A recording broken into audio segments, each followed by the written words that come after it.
এখানে যে ড্রাগন গাছের চারাগুলো সেল করার জন্য তৈরি করা আছে তার মধ্যে একটা গাছে ফুলের কুড়ি চলে এসেছে। এটা শুধুমাত্র ম্যাচিওর ডাল বলেই সম্ভব।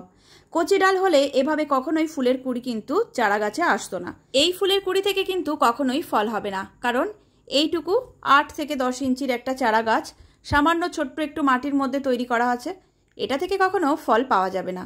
কিন্তু যেহেতু এগুলো ম্যাচিওর ডাল কাটিং করে চারা তৈরি, তাই ফলের সিজনে মাঝে মধ্যেই কিন্তু আমি কিছু কিছু চারা গাছে এরকম ছোট ছোট ফুলের কুড়ি দেখতে পাই। তাই ভাবলাম তোমাদেরকেও একটু দেখিয়ে রাখি। তোমরা অনেকেই জিজ্ঞাসা করো ম্যাচিওর ডালের চারা থেকে কতদিনে ফল পাওয়া যায়।